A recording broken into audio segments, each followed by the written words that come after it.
దైవజనులు David pastor గారు కొద్ది నిమిషాలు మనకి దేవుని వాక్యాన్ని అందిస్తారు. ఈ సమయాన్ని అయ్యగారికి అప్పగిస్తూ ఉన్నాను. చక్కగా అందరం కూడా ప్రార్థనా పూర్వకంగా దేవుని మాటలు విందాం. Praise the Lord. దేవునికి స్తోత్రం. హల్లెలూయా. వచ్చిన మీ అందరికీ నా యొక్క వందనాలు. ప్రత్యేకంగా మరి 25వ వార్షికోత్సవ విమోచన పండుగలు కనుక నేను అనుకుంటున్న స్వాతి పెళ్ళి ఎన్నేళ్ళు అవుతుందో మరి 2016 నుంచి కరెక్ట్ జ్ఞాపకం లేదు. మొత్తం మీద వివాహమైన ఆ సంవత్సరం నుండి కూడా ఇక్కడికి రావడం జరుగుతుంది. కనుక ఈ విమోచన పండుగలను మమ్మను ఆహ్వానించినటువంటి మరి పాస్టర్ రమేషయ్య గారికి, అదేవిధంగా ఇక్కడ కూడిన దైవజనులందరికీ మనస్ఫూర్తిగా వందనాలు. మరి ముఖ్యంగా స్వాతి రాము వాళ్ళ కుటుంబానికి కూడా నా యొక్క వందనాలు తెలియజేస్తున్నాను. కారణం ఏంటంటే మేము ఇక్కడికి రావడానికి కారణము మరి రాము స్వాతి వాళ్ళ కుటుంబం. ఆమేన్. అదేవిధంగా మరి వాళ్ళ మమ్మీ డాడీ, ఎవరు మమ్మీ డాడీ? స్వాతి వాళ్ళ మమ్మీ డాడీ ఎఫ్రాయిం గారు, మేరమ్మ వాళ్ళకు, వాళ్ళ కుటుంబ సభ్యులకు, వారు కూడా అందరు అంటే అందరు కాదు కానీ కొందరు ఉన్నారు. ఎందుకంటే చిన్నపిల్లలను ఇంటికాడ వదిలిపెట్టించారు కనుక వారికి కూడా నా యొక్క మనస్ఫూర్తిగా వందనాలు తెలియజేస్తున్నాను. మరి ముఖ్యంగా నిజంగానే ఈ సంవత్సరం మరి కుటుంబం అంతటితో రావడానికి గల కారణం ఏంటంటే మరలా నేను ఒక్కనే రావాలి అనుకున్నాను. ఆ తర్వాత పాస్టర్ గారు చెప్పారు, ప్రతిసారి చెప్తూ ఉంటాడు పాస్టర్ గారు, అయ్యా ఫ్యామిలీతో రండి అయ్యా అని. అయితే ఈ సంవత్సరం నేను పాస్టర్ గారు చెప్తూ ఉంటాడులే అని చెప్పేసి ఒక్కనే రావాలి అనుకున్నాను. నాకు తెలియకుండా ఝాన్సీకి ఫోన్ చేస్తుంది. ఎవరు? స్వాతి. ఈ స్వాతి ఒక్కటి చేయడం కాదు కానీ రాము కూడా ఫోన్ చేయడం స్టార్ట్ చేసిండు. స్తోత్రం కలుగునుగాక. ఈ సంవత్సరం మాది 25వ వార్షికోత్సవం కనుక తప్పకుండా మీరు అందరు రావాలన్న ఫ్యామిలీతో. అంటే మొత్తం మీద మరి ప్రతి సంవత్సరం కూడా ఇది ఎగ్జామ్స్ టైం, అందుకని పిల్లలు ఎగ్జామ్స్ ఉంటాయి కనుక తీసుకురాలేదు. ఈ సమయం మా పిల్లలు ఇద్దరిది కూడా ఇంటర్మీడియట్ అయిపోయి ఇద్దరు డిగ్రీలోకి వచ్చారు. మీరు ప్రార్థన చేయండి. బాబు డిగ్రీ ఫస్ట్ ఇయర్, పాప హోమియోపతి డాక్టర్, ఆమె కూడా ఫస్ట్ ఇయర్. కనుక పరీక్షలు లేవు కనుక ఇక నిజానికి సండే పంపించిన వాళ్ళు హైదరాబాద్లో చదువుతారు. నిన్న సాయంత్రం ఫోన్ చేసి స్వాతక్క మరీ పిలుస్తుందిరా, నాకు తెలియకుండా మమ్మీకి ఫోన్ చేస్తుంది, మమ్మీకి తెలియకుండా ఇద్దరికి ఫోన్లు చేస్తుంది, కనుక మీరు కూడా వచ్చేసేయండి అని చెప్పడం జరిగింది. కనుక ఈ యొక్క నంది వెలుగులో ఈ విమోచన పండుగలలో పాల్గొనే భాగ్యం మా కుటుంబానికి, మా సంఘస్థులకు ఇచ్చినందుకు మరొక్కసారి మనస్ఫూర్తిగా పరిశుద్ధాత్మునికి వందనాలు తెలియజేస్తూ మీకు కూడా నా వందనాలు తెలియజేస్తూ ఉన్నాను. గట్టిగా చప్పట్లు కొట్టి ఒక్కసారి యేసు ప్రభు నామాన్ని మహిమపరుస్తాం. దేవదేవునికి మహిమ కలుగునుగాక. మరొకసారి పాస్టర్ గారికి, పాస్టమ్ గారికి, నిజంగా పాస్టర్ గారి వాళ్ళ బాబు కూడా ట్రైనింగ్ కంప్లీట్ చేసుకొని సేవలో ఉన్నారు. వారికి కూడా, ఎందుకంటే ఆల్రెడీ ఇప్పుడు సేవకురు కదా, అయిపోయింది కదా, కంప్లీట్ చేసుకున్నారు. వారు కూడా సేవలో ఉండడం, పాస్టర్ గారి అబ్బాయి సేవలో ఉండడం చాలా సంతోషం. వారికి కూడా నా యొక్క మనస్ఫూర్తిగా వందనాలు తెలియజేస్తూ ఉన్నాను. మంచిది క్రీస్తునందు ప్రియమైన దేవుని బిడ్డలారా, మరొకసారి మా సంఘం తరఫున కూడా మహనేం ప్రార్థనా మందిరం లక్కారం తరఫున కూడా మీకు వందనాలు తెలియజేస్తున్నాను.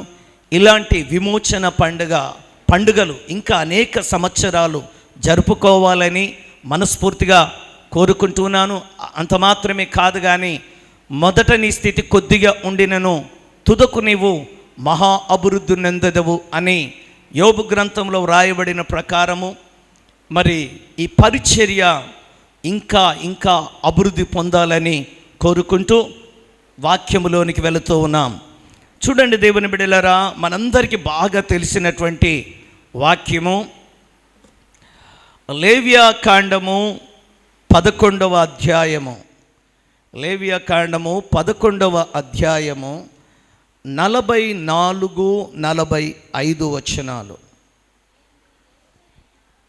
నేను మీ దేవుడనైన యెహోవాను, నేను పరిశుద్ధుడను గనక మీరు పరిశుద్ధులై ఉండునట్లు మిమ్మును మీరు పరిశుద్ధపరచుకొనవలెను. నేల మీద ప్రాకు జీవరాశులో దేని వలనైనను మిమ్మును మీరు అపవిత్రపరచుకొనకూడదు. నేను మీకు దేవుడనై ఉండుటకు ఐగుప్తు దేశములో నుండి మిమ్మును రప్పించిన యెహోవాను. నేను పరిశుద్ధుడను గనక మీరును పరిశుద్ధులు కావలెను. చిన్న ప్రార్థన. పరమ తండ్రి యేసు ప్రభువా, ఈ వాక్యము మీది నాయన, ఈ వాక్యము ద్వారా నీ ప్రజలతో నాతో మాతో మాట్లాడి మీ నామమునకు మాత్రమే మహిమను తెచ్చుకోండి. యేసయ్య, దయ ఉంచి మా మధ్యలో ఉన్నందుకు వందనాలు చెల్లిస్తూ వినగల చెవులను, గ్రహింపగలిగిన హృదయమును అనుగ్రహించి నన్నును మీ స్వాధీనంలో ఉంచుకునమని యేసుక్రీస్తు నామములో ప్రార్థన చేయించు ఉన్నాము తండ్రి. ఆమేన్. దేవుని బిడ్డలారా, 45వ వచనం మరొకసారి చదువుతున్నాను. నేను మీకు దేవుడనై ఉండుటకు ఐగుప్తు దేశములో నుండి మిమ్మును రప్పించిన యెహోవాను. ఆమేన్, ఆమేన్. నేను మీకు దేవుడనై ఉండుటకు ఐగుప్తు దేశములో నుండి మిమ్మును రప్పించినటువంటి యెహోవాను. దేవునికి ఒక ఆశ ఉందంట. ఆయనట నీకు నాకు దేవుడై ఉండాలి అనుకున్నాడట. అనుకొని ఇశ్రాయేలు ప్రజలతో మాట్లాడిన మాట ఏంటంటే, ఓ ఇశ్రాయేలు ప్రజలారా, నేను మిమ్ములను ఐగుప్తులో నుండి మిమ్మల్ని ఎందుకు ఇక్కడికి తీసుకొని వచ్చానంటే, నేను మీకు దేవుడనై ఉండాలి అనుకున్నాను. అందుకనే మిమ్మలను ఐగుప్తులో నుండి బయటికి తీసుకొని వచ్చాను. యేసు ప్రభు ఇశ్రాయేలు ప్రజలకు దేవుడుగా ఉండాలి అనుకున్నాడట. అదేవిధంగా ఈరోజు మనమందరము పుట్టుకతో క్రైస్తవులం మాత్రము కాదు. ఒకప్పుడు పాపముల చేత, అపరాధముల చేత చచ్చిన వారమై ఉండగా ఉచితమైన కృప ద్వారా ప్రభువైన యేసుక్రీస్తు వారు మనందరిని కూడా ఆయన రక్షించుకున్నాడు. మనందరికీ తెలుసు దేవుని బిడ్డలారా. నేను కూడా అనుకుంటున్నాను, ఇక్కడ ఉన్న వారిలో చాలామంది మరి కొత్తవారే, లేకపోతే ఈ యొక్క జనరేషన్లోనే, మీ తరములోనే రక్షింపబడిన వారు ఉన్నారు అనుకుంటున్నాను. కనుక ఎందుకు ఆయన తన రక్తము చేత నిన్ను నన్ను కడుక్కొని ఈరోజు ఈ యొక్క విమోచన పండుగలోనికి ఆయన నిన్ను ఎందుకు తీసుకొని వచ్చాడంటే, ఆ రోజు ఇశ్రాయేలు ప్రజలతో మాట్లాడుతున్నాడు ఏంటంటే, నేను మీకు దేవుడుగా ఉండాలి అనుకుంటున్నాను గనకనే ఐగుప్తులో నుండి మిమ్మల్ని బయటికి తీసుకొని వచ్చాను అంటున్నాడు. అదేవిధంగా ఈరోజు కూడా మనలను దేవుడు ఎందుకు ఈ విమోచన పండుగలకు తీసుకొని వచ్చాడు, ఈ నంది వెలుగు ప్రాంతానికి మనల్ని తీసుకొని వచ్చాడు అంటే, ఈరోజు ఈ మాటలను వింటూ ఉన్నావంటే ఆయన నీకు దేవుడుగా ఉండాలి అనుకుంటూ ఉన్నాడట. యెహోవా దేవుడుగా గల జనులు ధన్యులు. అంటే ఆయన నీకు దేవుడుగా ఉంటే నీవు ధన్యురాలవు. దైవానికి మహిమ కలుగునుగాక. బ్రదర్, నువ్వు చాలా ధన్యుడవు. నువ్వు ఎంత ధన్యురాలవో, ఎంత ధన్యుడవో ఇప్పుడు నీకు అర్థం కాదు, కానీ ఒక సమయం రాబోతుంది. ఆ సమయంలో ఖచ్చితంగా నువ్వు ఎంత ధన్యుడవు, ఎంత ధన్యురాలవో అర్థమవుతుంది. నేను చిన్న విషయాన్ని చెప్తాను. ప్రభు అయిన యేసుక్రీస్తు వారు రక్తం చేత కడగబడిన తర్వాత, దేవుని బిడ్డలారా నేను సేవకు రావాలి అని చెప్పేసి దేవుడు సేవకు పిలిచిండు. పిలిచినాక సేవకు వచ్చిన తర్వాత 1 సంవత్సరం అయిపోయింది, 2 సంవత్సరాలు అయిపోయింది, 3, 4, 5, దాదాపు 2002లో పరిచర్యలోకి వస్తే 2007, 8, 6, 2006లో అసలు పరిచర్య అంటే తెలంగాణ ప్రాంతం కొద్దిగా ఇబ్బందికరంగానే ఉంటుంది. ఎంతమంది ఎన్ని తిట్లు తిట్టినా నా డ్యూటీ ఏంటంటే సంచి తగిలించుకునే వాడిని, పర్సనల్ ఇవాంజలిజం ఎక్కువగా చేసేవాడిని. ఊర్లలోకి వెళ్ళి సువార్తను ప్రకటిస్తూ ఉంటే దేవుని బిడ్డలారా, సువార్త ప్రకటిస్తున్నప్పుడు ఎన్నో అద్భుతాలు జరిగినాయి. ఎన్ని అద్భుతాలు అని అంటే, జైకేశ్వరం అనే ఒక గ్రామం ఉంది. ఆ గ్రామములో ఒక ఆమె ముఖం ఇంతలా వాసిపోయింది, కాళ్ళు ఇంతలా వాసిపోయినాయి. ఆ వాసిపోయినప్పుడు ఆమె దగ్గరికి వెళ్ళి, ఆమెకు యేసుప్రభు గురించి తెలియదు, ఆమె దగ్గరికి వెళ్ళి కొబ్బరి నూనె ప్రేయర్ చేసి ప్రార్థన చేసినాక ఆ ఊర్లో ఉన్న వాళ్ళు ఏమన్నారు, వాళ్ళ సొంత కోడన్లు, అప్పటికే కొడుకుల పెళ్ళిళ్ళు అయిపోయింది, మా అత్త గనుక బాగైతే యేసుప్రభు దేవుడని మేము నమ్ముకుంటాము అని చెప్పిండ్రు. ఆశ్చర్యంగా యేసుప్రభు ఆమెను బాగు చేసిండు. ఆ తర్వాత ఇలాంటి వీధులలో చప్పలు డ్రమ్ము కొట్టుకుంటూ పాటలు పాడుకుంటూ వెళుతుంటే ఒక ముసలామ పిలిచి, ఇదిగో ఓ బాబు, యేసుప్రభు గొప్ప దేవుడు అంటున్నావు కదా, ఆ దేవుడు నా కొడుకుకు వచ్చే వారం ఆపరేషన్ అంట, శుక్రవారము గురువారం ఆపరేషన్, నువ్వు నిజంగా గొప్ప దేవుడని చెప్తున్నావు కదా, ఆ దేవుడు గొప్ప దేవుడైతే నా కొడుకు ఆపరేషన్ గిట్ట క్యాన్సిల్ అయిపోతే నేను కూడా యేసుప్రభు నమ్ముకుంటాను అని చెప్పింది. ఆ మల్లేష్ ఆయన పేరు, ప్రస్తుతం ఆ చర్చిలో మెంబర్లు ఇద్దరు కూడా ఉన్నారు. అయితే ఆ అబ్బాయిని పిలిచి ప్రార్థన చేస్తే ఆపరేషన్ క్యాన్సిల్ అయింది. ఇలాంటి అద్భుతమైన కార్యాలు జరుగుతున్నాయి, కానీ వారు మందిరానికి మాత్రం రావట్లేదు. ఒకసారి వచ్చిండ్రు, రూమ్లోనా, ఇది గుడి కాదు కదా అని చెప్పేసి వేరే దగ్గరికి వెళ్ళిపోయినరు. ఇలాంటి పరిస్థితులలో దేవుని విడలారా, సమయం ఎలాంటి పరిస్థితుల్లోనికి వచ్చానంటే, అసలు దేవుడు నన్ను సేవకు పిలిచిండా, లేకపోతే నా అంతకు నేను ఏమన్నా ఉద్రేకంతో వచ్చానా, అసలు ఏంటి నా జీవితం అంతా కూడా చదువుకోవాలనుకున్నాను, చదువుకోలేదు, వ్యాపారం చేయాలనుకున్నాను, వ్యాపారం చేయలేకపోయాను, చివరికి దేవుడు పరిచర్యకు పిలిచిండని పరిచర్యకు వస్తే పరిచర్యలో కూడా ఫెయిల్ అయిపోయాను. ఇలాంటి దౌర్భాగ్యమైన పరిస్థితి భూమి మీద ఎవ్వరికి రావద్దు అని ఏడ్చిన దినాలు చాలా ఉన్నాయి. ఎంతో బాధపడ్డాను.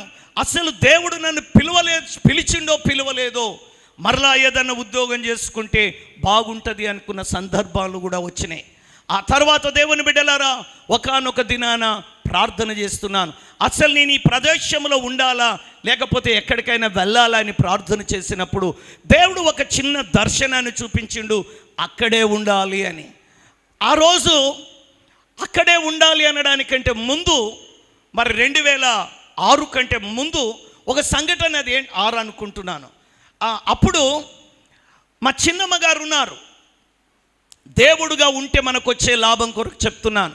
మా చిన్నమ్మ ఏం చెప్పిందంటే, ఒరే నువ్వు ఆడ పరిచర్య చేస్తున్నావు, జనాలు ఎవరు లేరు కదా, మరి నాకు తెలిసిన ఒకరున్నారు, ఆ టైంలో 5,000 రూపాయలు శాలరీ ఇస్తారంట, మరి వచ్చేసేయి అని చెప్తే నేను అనుకున్నాను, బాగుంది కదా, ఇక్కడ ఎలాగూ జనాలు వస్తలేరు, అక్కడికి వెళ్తే బాగుంటుంది అనుకున్నాను. ఆ సందర్భంలో దేవుని బిడ్డలారా, ప్రార్థన చేసినప్పుడు ప్రభువు ఇక్కడే నిలబడు అని చెప్పాడు. అక్కడే నిలబడని చెప్తే తినడానికి సరిగా లేనటువంటి పరిస్థితి, జనాలు సువార్త చెప్తున్నా కానీ ఎవరు రావట్లేదు. చివరికి నాకు బాప్తిజం ఇచ్చిన మా ఆత్మీయ తండ్రి జాన్ బాబాయ్ గారు కూడా ఒక మాట అన్నాడు, అయ్యా, అంటే ఆయన ఉద్దేశం వేరే, అయ్యా పేతురును చేపలు ఉన్న దగ్గరికి నడిపించి వలవేయమని చెప్పాడు, అక్కడ విస్తారమైన చేపలు దొరికినాయి, డైరెక్ట్ కాకుండా ఇండైరెక్ట్గా ఏం చెప్పిండంటే, ఈ ప్లేస్ కాకుండా మరో ప్లేస్ ఒకవేళ నీకు ఓకే అయితే చూడడానికి ప్రయత్నం చెయ్యి అని చెప్పాడు. కానీ ఆల్రెడీ చెప్పే టయానికి పరిస్థితులు దేవుడు ఆల్రెడీ అక్కడ నుండి వెళ్ళాలనుకొని ప్రార్థన చేసినప్పుడే ఇక్కడే ఉండాలి అని చెప్పాడు. చాలా కష్టతరంగా ఉన్నది. అయినా దేవుని బిడ్డలారా, ఈరోజు అక్కడే నిలబడిన వెంటనే ఆశీర్వాదం అనేది కనబడలేదు, కానీ నిన్ను నన్ను పిలిచిన దేవుడు నమ్మదగిన దేవుడు. దేవునికి స్తోత్రం కలుగునుగాక.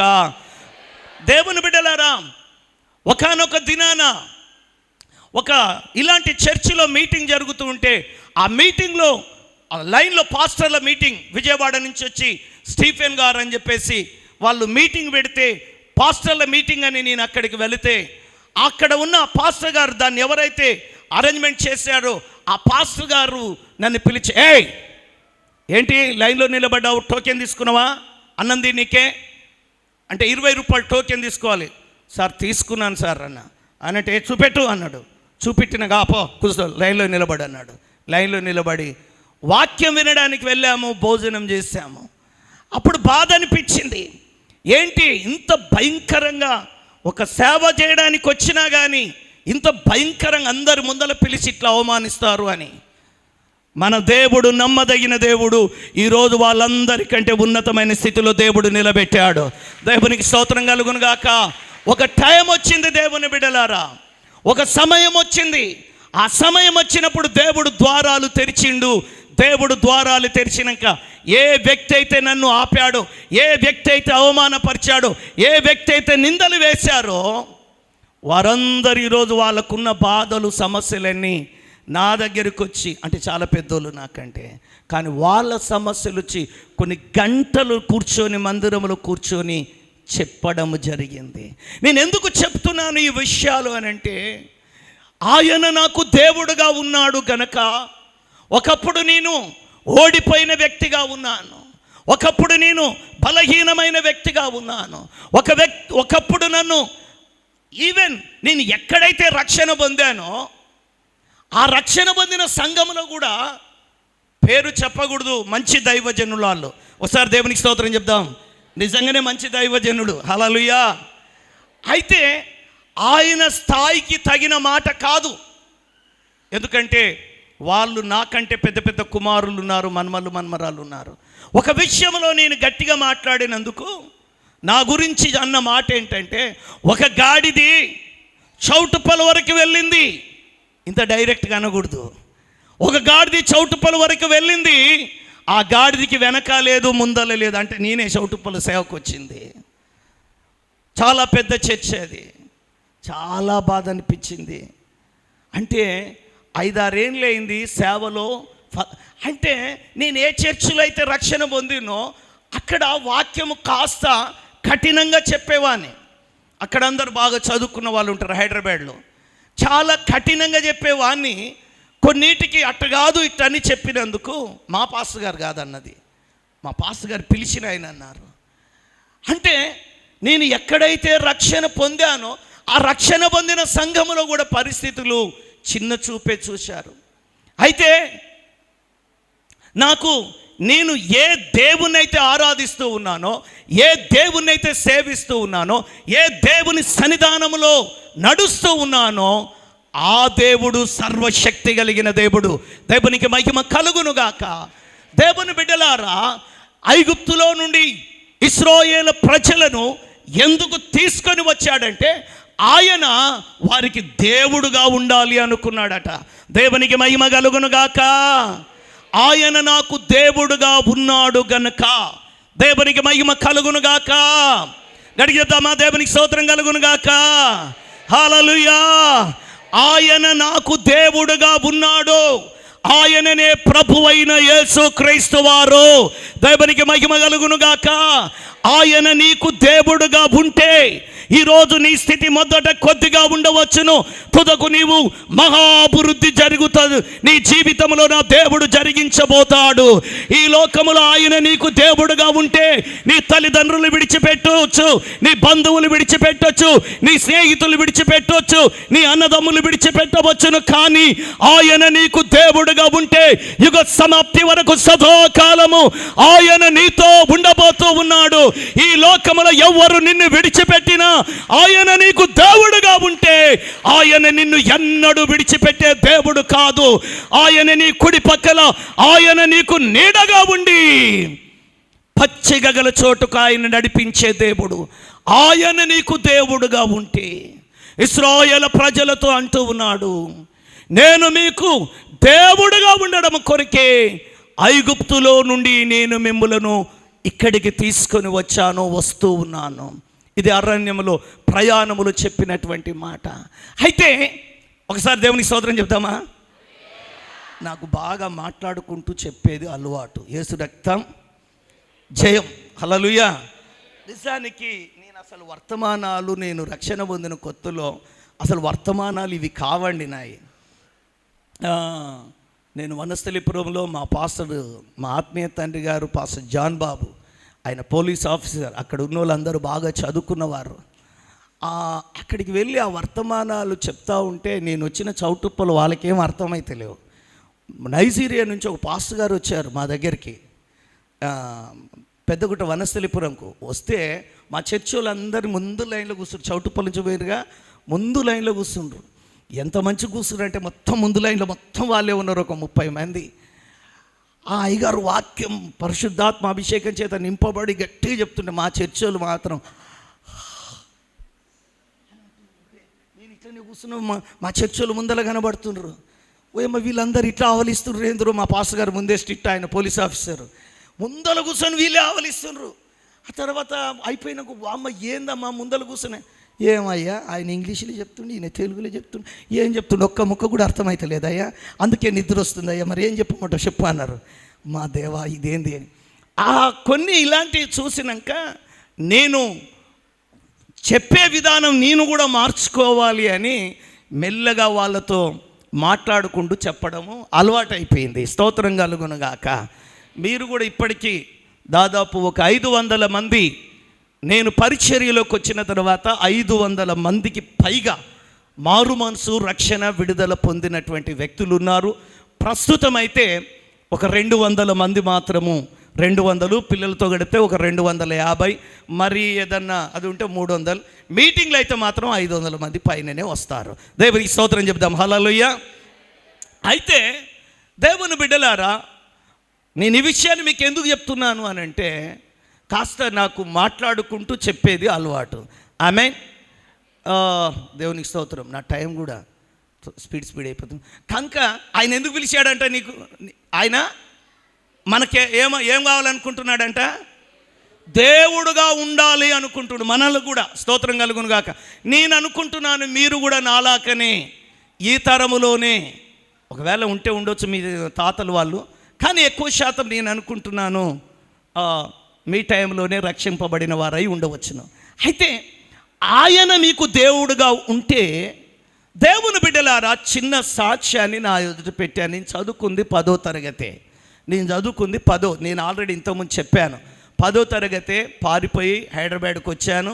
ఫస్ట్ హోటల్లో పనిచేశాను, తర్వాత కిరాణా జనరల్ స్టోర్లో పనిచేశాను, ఫర్నిచర్ షాప్లో పనిచేశాను, ఆ తర్వాత కిరాణా షాప్ పెట్టాను, ఫైనాన్స్ చేశాను, చిట్టీలు నడిపాను. ఆ తర్వాత జీవితం అంటే ఇదే, తినాలి తాగాలి చచ్చిపోవాలనే కాన్సెప్ట్లోకి వచ్చాను. చనిపోయే పరిస్థితి వచ్చింది. యేసుప్రభు చనిపోయే పరిస్థితి వచ్చినప్పుడు, చిన్నగున్నప్పుడు సండే స్కూల్లో యేసుప్రభుని గురించి విన్నాను గనక ఆ మాటలు జ్ఞాపకం వచ్చి, యేసుప్రభు నన్ను బ్రతికిస్తే నేను నమ్ముకుంటాను అని ప్రార్థన చేశాను. ఆశ్చర్యంగా యేసుప్రభు వారు చనిపోవలసిన నన్ను బ్రతికించిండు. బ్రతికించిన తర్వాత సేవకు వచ్చాను. సేవకు వచ్చిన తర్వాత ప్రభా నేను మాకు ట్రైనింగ్ చేసేటప్పుడు చెప్పారు, రే పెళ్లి చేసుకోకుండా సేవ చేయొద్దు అని చెప్పారు. అందుకనే ప్రార్థన చేశాను. ప్రార్థన చేస్తుంటే మరి మా మేడంను ఝాన్సీ గారిని చూపించిండ్రు. ఆ తర్వాత వివాహం చేసుకున్నాను. వివాహం తర్వాత 2 పిల్లలు కూడా అయ్యిండ్రు. కారణము, ఇవన్నీ జరగడానికి గల కారణం ఏంటంటే, మనుషులందరూ నన్ను విడిచిపెట్టిన నా యేసయ్య మాత్రం నన్ను విడిచిపెట్టలేదు. ఆయన నాకు దేవుడుగా ఉన్నాడు గనక, దేవునికి స్తోత్రం కలుగును గాక. యెహోవా దేవుడుగా కలిగిన జనులు ధన్యులు. ఆయన నాకు దేవుడుగా ఉన్నాడు గనక నా అవసరతలు అక్కరలు అన్నీ తీర్చాడండి. దేవునికి స్తోత్రం. గట్టిగా చెప్పలు కొడదామా? గట్టిగా చెప్పలు కొడదాం. దేవునికి స్తోత్రం. ఆయన అందరినీ ప్రేమిస్తున్నాడండి. దేవుడు లోకమును ఎంతో, చెప్పండి కాస్త. ఇందాక అయ్యగారు చెప్పారు, ఏవి ఇంటికాడు ఉంటే భర్తల మీద కేకలు పెట్టమంటే ఎంత గట్టి, మీది కాడనే కాదులేండి, మా దగ్గర కూడా ఇట్టనే చెప్తాను, ఎంత గట్టిగా అయినా కేకలు పెడతాం, కానీ దేవుని స్తుతించాలంటే మాత్రం నోరులు రావు. ఒక పాట ఉంది, ఏది? పాడిన గొంతులు పండగ, పాడని గొంతులు దండగా, మనోహరం మహావరం యేసయ్య దర్శనం, మనోహరం మహావరం యేసయ్య దర్శనం, మరల మరల రాదండి అవకాశం, మరల మరల రాదండి ఈ అవకాశం, మనోహరం మహావరం యేసయ్య. అబ్బా, మీకు ఎవరికి రాదు? సండే స్కూల్ పాట ఇది. మరి ఎందుకు పాడతలేరు? నువ్వు పాడుకోవేమో, యేసు రక్తం నువ్వు పాడుకోరాదు. ఆమెన్. Okay, right. అయితే ఆయన దేవుడుగా ఉండడానికి వారిని పిలిచాడు అని చదువుకున్నాం. అయితే నాకు దేవుడుగా ఉన్నాడు గనక చచ్చిపోవలసినటువంటి నన్ను ఆయన బ్రతికించాడు. ఓకే, ఒకసారి గట్టిగా స్తోత్రం చెప్దామా? హల్లెలూయా. మనకు మీకే కాదు, ఈ లోకంలో ఉన్న వాళ్ళందరికీ ఏంటంటే లోక సంబంధమైన ఆశీర్వాదాలు వస్తాయంటే మీరే కాదు, మా దగ్గర కూడా ఎంత హ్యాపీనో. చేతులు పెట్టాలి, ఓ రబా శిఖంద రబా అనాలి. అన్న తర్వాత ఏం చేయాలి? దేవుడు వచ్చే సంవత్సరం కల్లా నీకు పొలం ఇస్తుడు పో అంటే, అబ్బా ఈ పాస్టర్ మస్తు మంచోడు రా అని చెప్పేసి అంటారు. ఓ పిచ్చోడు ఉన్నాడు మా దగ్గర ఓ పిచ్చోడు ఉన్నాడు. ఆ పిచ్చోడికి ఓ ప్రార్థన చేసిండ్రంట. ఓ హల్లెలూయా అని చెప్పేసి నెత్తి మీద చేతులు పెట్టి ప్రార్థన చేసి, నీకు పెళ్ళి అవుతుంది, 2 కొడుకులు పుడతారు పో అని చెప్పిండంట. నాకు వచ్చిండు, నా దగ్గరికి వచ్చి అయ్యగారు ఇట్లా అంటే, నీ కొడుకులు పుడతారు సంగతి సరే కానీ నీ పరిస్థితి ఏంటి చెప్పంటే, నా పరిస్థితి గట్టనే ఉంటుంది. ఆడ పిచ్చోడా, ఆమె ఎవరో ప్రవచనం చెప్పిందని నమ్మకుండా నోరు మూసుకొని పెళ్ళి లేదు ఏం లేదు, మంచిగా ప్రార్థన చేసుకో అని అంటే, హే ఈ పాస్టర్ నాకు పెళ్ళి అవుతుంది, అందరు పెళ్ళి అవుతుంది అంటే ఈయన పెళ్ళి అవుతుంది అని చెప్తాడు అని చెప్పేసి పోయి నాకు చెప్పకుండా ఇంకొకరు పోయి పెళ్ళి చేసుకున్నాక నాకు నిన్న మన తెలిసింది ఏంటంటే ఆమె వెళ్ళిపోయిందంట. యేసు రక్తం పెళ్ళి అయినాక ఏమైందామా? వెళ్ళిపోయిందట. ఇంకా చెప్తలేడు, పెళ్ళి చేసుకున్న సంగతి చెప్తలేడు, వెళ్ళిపోయిన సంగతి ఇంకా చెప్తలేడు. యేసు రక్తం కనుక నేను చెప్పిన, అరే ఆమె ఎవరో ప్రార్థన చేసి చెప్పింది కానీ, అరే నీ ఆరోగ్యం బాగుండదు నువ్వెందుకు చేసుకో, అరే ఆమె ప్రవచించింది కదా నా పెళ్ళి అయిపోతుంది కొడుకులు పుడతారు అన్నారు. అట్లా కాదండి, దేవుని వాక్యం మనకి ఏం చెప్తుందో అది మనము చెయ్యగలిగితే దేవునికి స్తోత్రం కలుగును గాక. ఆయన దేవుడుగా ఉండాలి అంటే త్వరగా 2-3 రెఫరెన్స్లు మీ ఎదుట పెట్టి నేను ముగించడానికి ప్రయత్నం చేస్తాను. ఆయన దేవుడుగా ఉండాలి. ఉంటే నీ జీవితంలో ఏం జరుగుతాయి? లేనిది ఉన్నట్లు ఉన్నది లేనట్లు చేయగలవు యేసయ్యా. లేనిది ఉన్నట్లు ఉన్నది లేనట్లు చేయగలవు యేసయ్యా. నీకే నా స్తుతి స్తోత్రముల్, నీకే నా స్తుతి స్తోత్రముల్.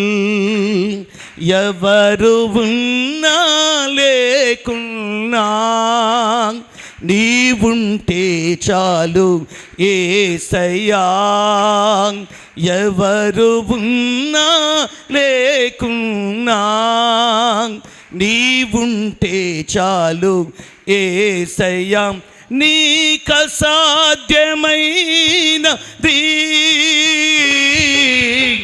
ఏదైనా ఉన్నదా?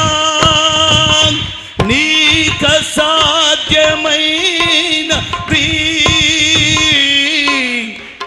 ఏదైనా ఉన్నదా?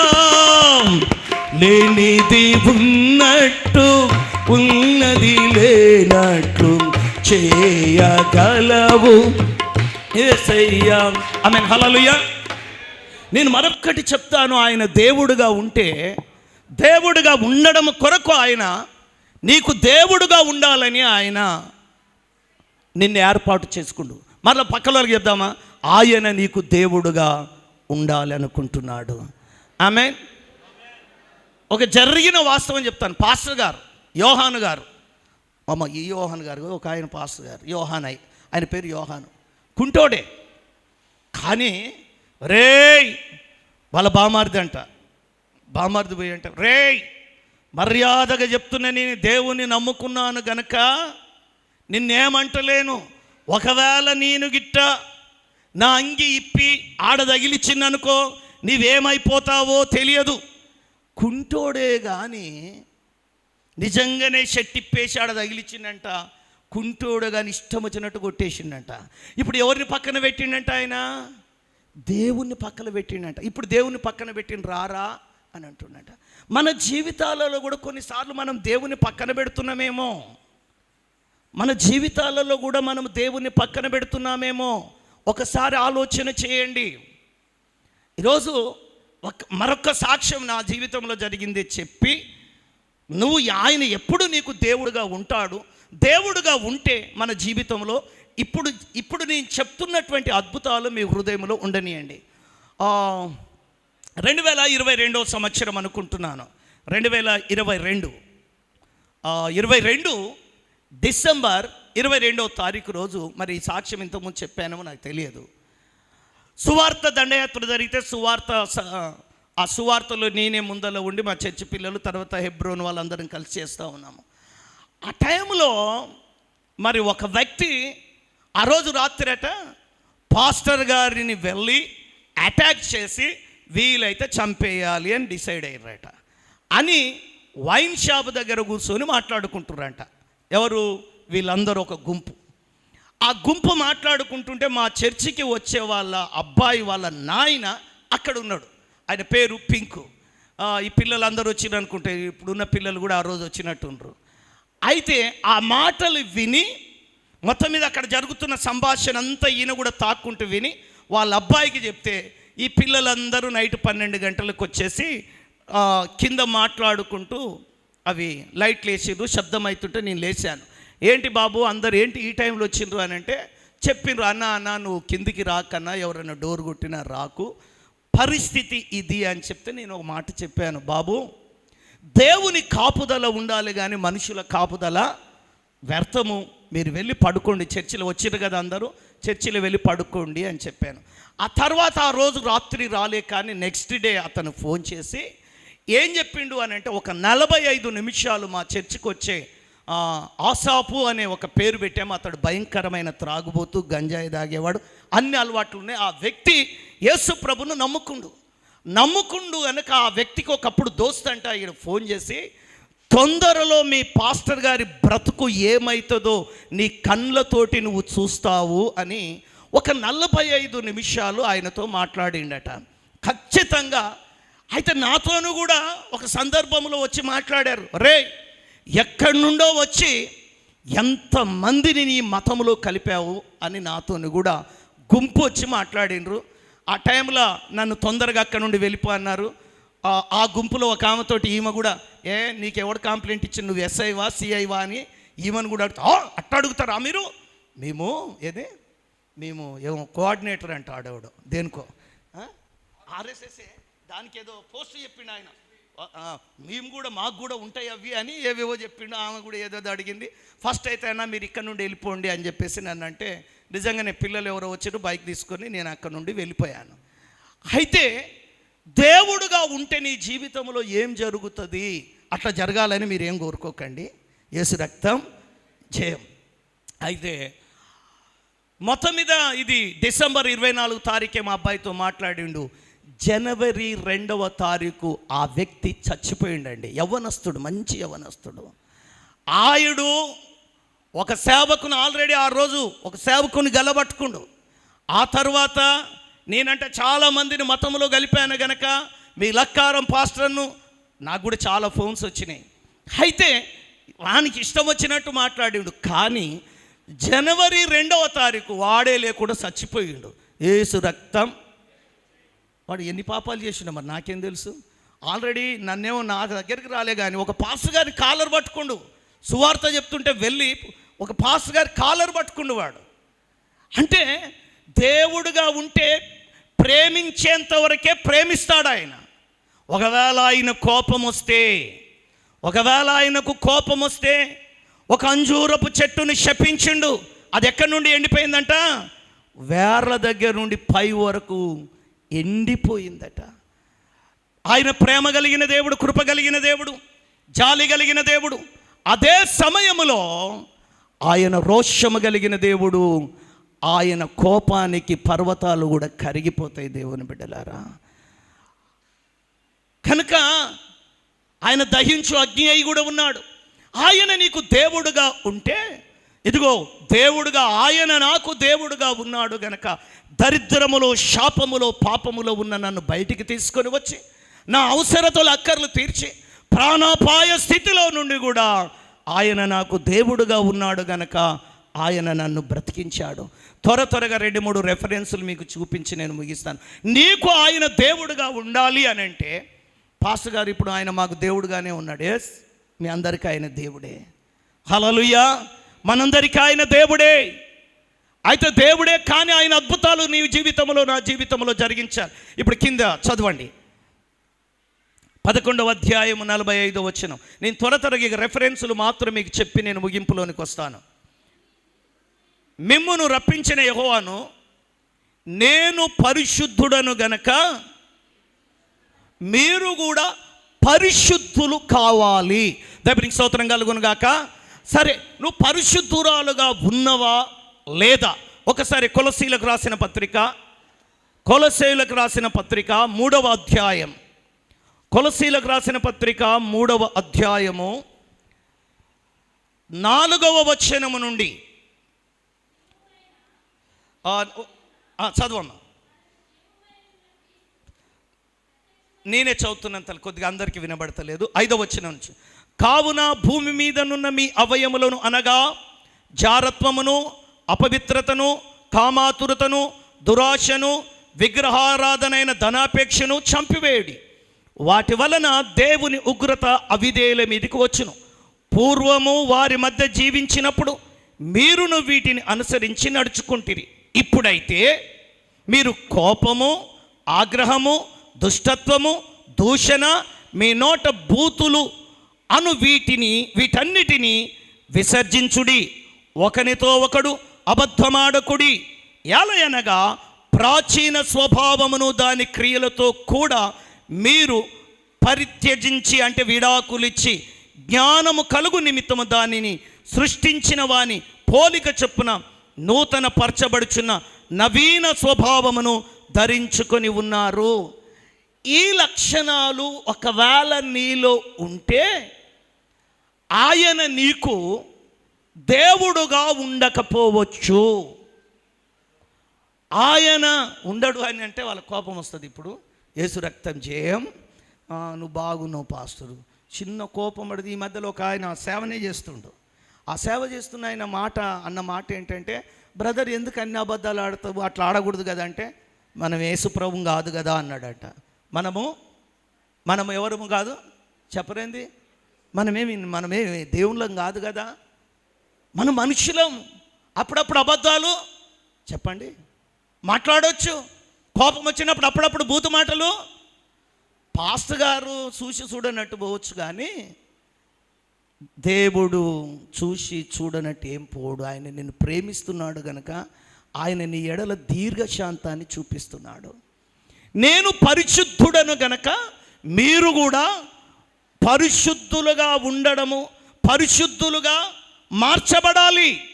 ఈరోజు ఒకవేళ ఈ లక్షణాలు నీలో ఉంటే వాటన్నిటిని నువ్వు ఈరోజు ఖచ్చితంగా విడిచిపెట్టు. ఎందుకంటే ఈ విమోచన పండుగలలో దేవుడు నిన్ను ఆశీర్వదించాలి అని కోరుకుంటున్నాడు.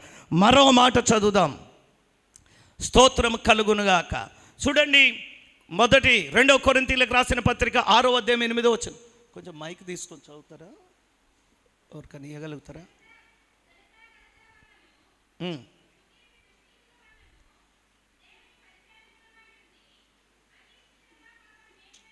అమ్మ మీరు ఏం చదువుతున్నారమ్మా? 2 కొరింథీయులకు రాసిన పత్రిక 6వ అధ్యాయము చదవండి అమ్మా. నాకు కరెక్ట్ వినబడతలేదు. మీరు అవిశ్వాసులతో జోడుగా ఉండకుడి, నీతికి దుర్నీతితో ఏమి సంగత్యము, వెలుగునకు చీకటితో ఏం పొత్తు, క్రీస్తునకు బెలియలతో ఏమి సంబంధము, అవిశ్వాసతో విశ్వాసికి పాలెక్కడిది, దేవుని ఆలయమునకు విగ్రహములతో ఏం పొందిక, మనము జీవం గల దేవుని ఆలయమై ఉన్నాము.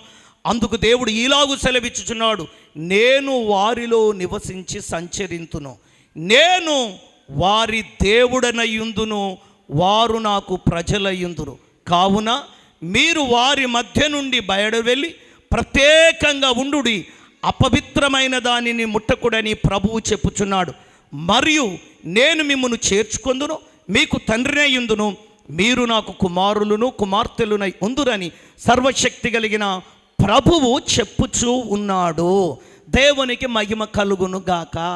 కనుక ఆయన నీకు దేవుడుగా ఉండాలి అని అంటే నువ్వు ప్రత్యేకంగా బ్రతకాలి. 1 పేతురు పత్రిక 1వ అధ్యాయం 14-15 వచనం త్వరగా చదువుదాం. 1 పేతురు పత్రిక,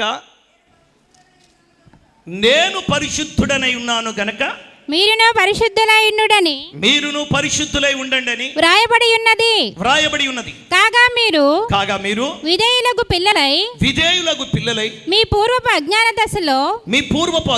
దశలో మీకుండిన ఆశలను అనుసరించి ప్రవర్తింపక మీకుండిన ఆశలు నీకేమేమి ఆశలను అనుసరించి ప్రవర్తింపక మీరును మిమ్మును పిలిచిన వాడు పరిశుద్ధుడై ఉన్న ప్రకారం మీరును సమస్త ప్రవర్తన యందు పరిశుద్ధులైయుండుడి. వాక్యం చెప్తా ఉంది, సమస్త ప్రవర్తన యందు. నేను వివరణలోనికి వెళ్ళట్లేదు. మాటలో పరిశుద్ధత, చూపులో పరిశుద్ధత, నడవడికలో పరిశుద్ధత, సహవాసములో కూడా పరిశుద్ధత. ఈరోజు ఆయన మనకు దేవుడుగా ఉండాలి అని అంటే, ఆయన మనల్ని పిలిచిందే ఆయన మనకు దేవుడుగా ఉండాలి అనుకుంటున్నాడు.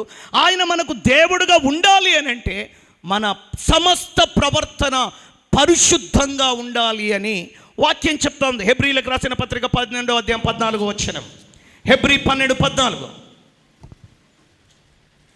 అందరితో సమాధానమును పరిశుద్ధత కలిగి ఉండుటకు ప్రయత్నించుడి. పరిశుద్ధత కలిగి ఉండడానికి ప్రయత్నం చేయండి. పరిశుద్ధత లేకుండా ఎవడునూ ప్రభువును చూడడు.